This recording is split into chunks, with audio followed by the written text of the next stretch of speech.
గాలి జనార్దన్ రెడ్డి తన కూతురు పెళ్లి కోసం బెయిల్పై బయటకు వచ్చారు. వచ్చిన వెంటనే తన మార్కు దేశం మొత్తం వినిపించేలా చేశాడు. హైదరాబాద్కు చెందిన ప్రముఖ వ్యాపారవేత్త కొడుకు రాజీవ్ రెడ్డికి తన కూతురు బ్రాహ్మణి రెడ్డిని ఇచ్చి ఈ నెల 16వ తేదీన వివాహం చేస్తున్నారు.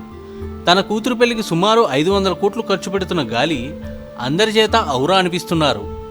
ఆహ్వాన పత్రికల్లో వీడియోను ఏర్పాటు చేసి అందరి దృష్టి తన వైపు ఆకర్షించారు. సెలబ్రిటీలు తన కూతురు పెళ్లికి వస్తే కోటి ఇస్తానని చెప్పి అందరి చేత వామ్మో అనేలా చేశాడు. అయితే ఇప్పుడు గాలి తన కూతురు పెళ్లి కోసం ఎంత కట్నం ఇస్తున్నాడో తెలుసా? 9,000 కోట్లండి.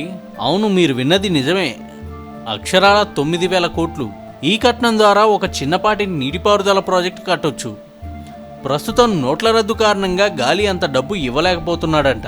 నోట్ల రద్దు ప్రభావం గాలి కూతురు పెళ్లి మీద కూడా పడిందట. ఇప్పటికే కట్నం కింద 7,000 కోట్లు ఇచ్చిన గాలి మిగతా డబ్బుని బంగారు రూపంలో సమర్పించనున్నాడట.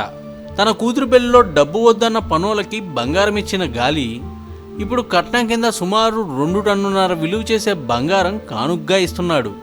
అయితే అప్పట్లో తిరుపతి వెంకటేశ్వర స్వామి వారికి 45 కోట్లు విలువ చేసే బంగార కిరీటాన్ని ఇచ్చిన గాలి సిబిఐ సోదాల్లో ఇంట్లోనే సుమారు 250 కిలోల బంగారాన్ని స్వాధీనం చేసుకున్నాడు. అలాంటి గాలికి ఇప్పుడు ఈ బంగారం ఒక లెక్క అనిపిస్తుంది కదూ. ఎంతైనా గాలిగారి గాలే.